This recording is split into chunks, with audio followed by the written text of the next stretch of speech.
के लिए प्रभु आप आए हैं और जब जब सुख आया सो आप छोड़कर चले गए। ऐसे सुख का क्या करेंगे जिसमें आपका दर्शन ना हो।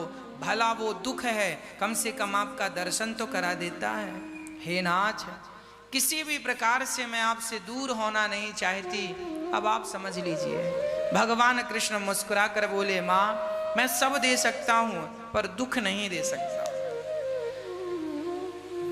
कई बार आप लोग ये प्रश्न करते हैं, भगवान ने बड़ा दुख दिया, बड़ा दुख, भगवान ने दुख दिया। अरे भगवान किसी के दुश्मन नहीं है, भगवान किसी को कोई दुख नहीं देते। फिर ये दुख क्या है? हमारे अपने कर्मों का फल हमें दुख के रूप में मिलता है। बुरे कर्म करते हैं उसका परिणाम दुख मिलता है, अच्छे कर्म करते हैं उसका परिणाम सुख मिलता है। हमारे परिणाम अच्छे बुरे कर्मों के ही सुख और दुख के रूप में परिणत होते हैं। भगवान किसी को दुख में नहीं डालते, ना दुख देते हैं। एक सज्जन ने बड़ा अद्भुत प्रश्न कर दिया, बोले महाराज जी एक बात बताइए, हम सुनते आए हैं कि भगवान की मर्जी के बिना पत्ता नहीं हिलता। यदि सब कुछ भगवान करते हैं तो क्या चोरी करने वाला चोर, क्या वो भी भगवान की मर्जी से होती है? गलत करने वाला व्यक्ति क्या भगवान की मर्जी से गलत करता है? यदि सब भगवान की मर्जी से हो रहा है तो फिर आज संसार में ये जो दुख व्याप्त है, क्या ये भी भगवान की मर्जी से है? हमने उत्तर दिया, भैया इस प्रश्न का उत्तर समझने के लिए एक छोटी सी कहानी सुननी पड़ेगी। एक व्यक्ति है, उसके पास एक बढ़िया सी गाड़ी है, 4 चक्के की। उसका एक ड्राइवर है। मालिक ने अपने ड्राइवर से कहा, जाओ गाड़ी लेकर रेलवे स्टेशन जाओ, वहां से हमारे यात्री आए हैं रिश्तेदार, उनको लेकर आओ। मालिक की इच्छा से गाड़ी चलती है। मालिक बोलता है गाड़ी रेलवे स्टेशन जाओ लेकर, तो ड्राइवर रेलवे स्टेशन जाता है। मालिक बोलता है गाड़ी लेकर एयरपोर्ट जाओ, तो एयरपोर्ट जाता है। मालिक बोलता है गाड़ी लेकर बाजार जाओ, फलाना सामान लेकर आओ। गाड़ी चलती है पर मालिक की मर्जी से। आज ड्राइवर गया रेलवे स्टेशन के लिए, रास्ते में उसका बैलेंस बिगड़ा और गाड़ी ले जाकर गहरी सी खाई में गिर गई, गड्ढे में गिर गई। अब बताओ, गाड़ी हमेशा मालिक की मर्जी से चलती थी। जहां मालिक, गाड़ी का मालिक बोलेगा गाड़ी यहां जानी है सो गाड़ी वहीं जाएगी। पर आज गाड़ी गड्ढे में गिर गई तो इसका जिम्मेदार कौन है? मालिक जिम्मेदार है, गाड़ी का मालिक, या ड्राइवर जिम्मेदार है? प्रश्न आपसे मेरा है, कौन जिम्मेदार है? मालिक जिम्मेदार है? नहीं, ड्राइवर जिम्मेदार है। हाँ, क्यों? क्योंकि ड्राइवर के पास ब्रेक भी था और गाड़ी चलाने का सेंस भी था, समझ भी थी। तुमने ठीक से गाड़ी क्यों नहीं चलाई? समय पर ब्रेक क्यों नहीं दबाया? समय से गाड़ी कंट्रोल क्यों नहीं की? अब गाड़ी खाई में चली गई, एक्सीडेंट हो गया, उसका जिम्मेदार मालिक नहीं होगा, उसका जिम्मेदार ड्राइवर होगा। उसी प्रकार ये संसार परमात्मा रूपी मालिक का है। ये संसार परमात्मा रूपी मालिक से चल रहा है, पर हम सभी ड्राइवर हैं। ये संसार भगवान का है, वही चला रहे हैं अपने ढंग से, पर आप और हम ड्राइवर हैं।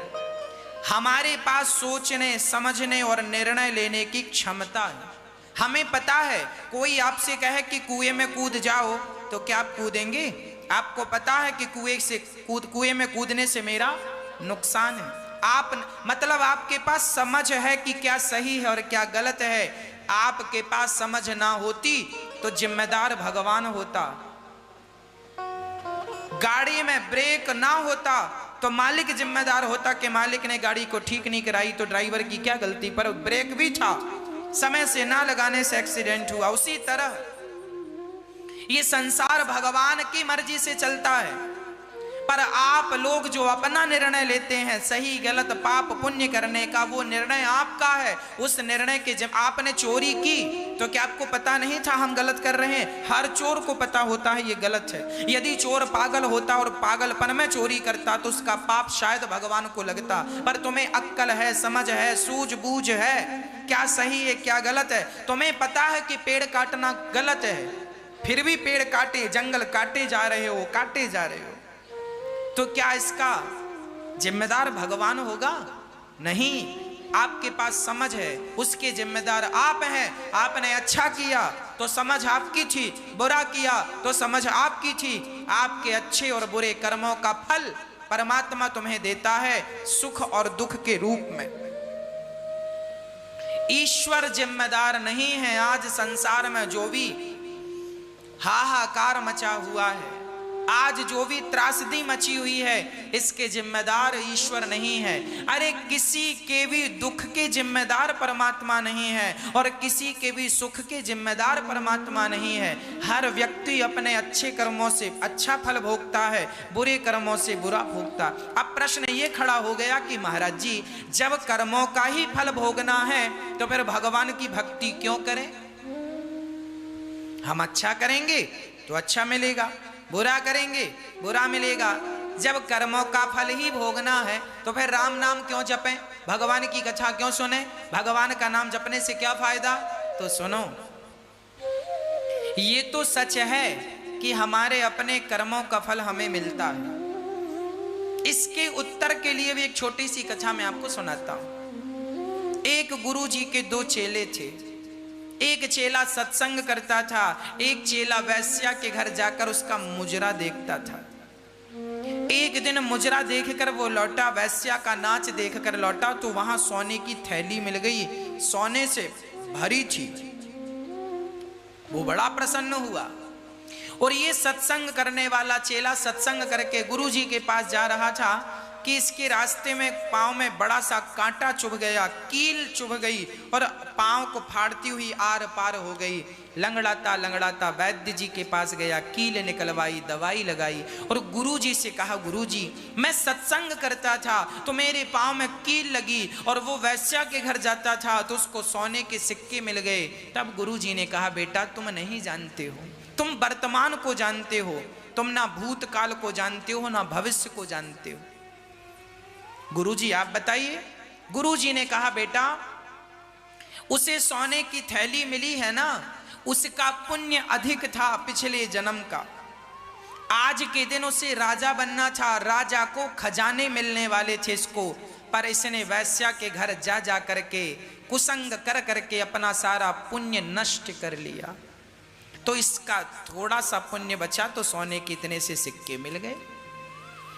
और तुम्हें आज के दिन मृत्यु थी, आज तुम्हारे जीवन की लीला समाप्त होने वाली थी, पर तुम सत्संग करते रहे, सत्संग और भगवान से जुड़े रहे, जिसके कारण परमात्मा ने तुम्हारी मृत्यु को टाल करके और तुम्हारी मृत्यु को टालकर एक लोहे की कील में तब्दील कर दिया। तुम्हारे पांव में जो कांटा चुभा, कील चुभी, वो तुम्हारी मृत्यु थी, पर मृत्यु को परमात्मा ने एक छोटी सी कील के रूप में टालकर उसे समाप्त कर दिया। जब आप ईश्वर से जुड़ते हैं तो आपके जीवन की तमाम वो परेशानियां समाप्त हो जाती हैं, संकट समाप्त हो जाते हैं। भगवान से जुड़ने का अर्थ ये है अपनी सदगति करना। हम संसार के लोग संसार में फंसे पड़े हैं, उलझ रहे हैं। यदि इस उलझन से सुलझना चाहते हो तो भगवान का आश्रय लेना ही पड़ता है जीव मात्र को। अरे यात्राएं तो एक पांव से भी होती हैं, पर दूसरा पांव भी साथ दे तो क्या बात है। अरे बच्चे तो माँ के बिना भी जिंदा रह लेते हैं, पाल पोस के कोई ना कोई बड़ा कर देते हैं, पर माँ का प्यार मिले तो बात ही अलग है। उसी प्रकार भगवान के बिना भी जिंदगी जी जा सकती है, पर भगवान का चिंतन, भगवान के साथ जिंदगी जिया जाए तो क्या नुकसान है। भगवान के साथ जुड़कर चलोगे तो आपके जीवन का सारा काम आप नहीं स्वयं भगवान करेंगे। कहाँ अच्छा है कहाँ बुरा है, वो निर्णय देने की क्षमता भी ईश्वर प्रदान करेंगे। इसलिए भगवान की भक्ति इसलिए की जाती है कि जीवन में सदा भगवान हम सबकी रक्षा करते हैं। और भगवान 84 के चक्र से, भगवान के पास सबसे बड़ी चाबी है 84 के चक्र से बचाने की। नहीं हम जन्म पुनरपि जननम पुनरपि मरणम पुनरपि जननी जठरे शयनम भज गोविंदम गोविंदम भज मूढ़मते। यदि भगवान का चिंतन करेंगे तो 84 के चक्र से वो बचा लेंगे, अपने चरणों में पहुंचा देंगे। नहीं तो इस चक्र में घूमते रह जाएंगे, कई जन्म बीत जाएंगे। मां कुंती ने विपत्ति मांगी, प्रभु आपका स्मरण होता रहे, हे नाथ मैं आपको कभी भूलूं नहीं। उसके बाद पितामह भीष्म के पास भगवान गए और पितामह भीष्म ने भगवान को देखकर नेत्रों से आंसू छलकाए। वाह कन्हैया, मुझे विश्वास था तुम जरूर आओगे। और पितामह को देखकर भगवान हृदय से गदगद हो गए। पितामह भीष्म का दर्शन करते हैं और पितामह पांडवों को उपदेश करते हैं। भगवान के सुंदर सी झांकी का दर्शन पितामह करते हैं और कहते हैं, प्रभु मुझे याद है जब आपने मेरी प्रतिज्ञा रखने के लिए अपनी प्रतिज्ञा तोड़ी और चक्का रथ का पहिया लेकर मेरी तरफ दौड़े। आज भी वो झांकी हृदय में बसी है। भगवान की स्तुति की, सूर्य उत्तरायण हुई और पितामह की सदगति हुई।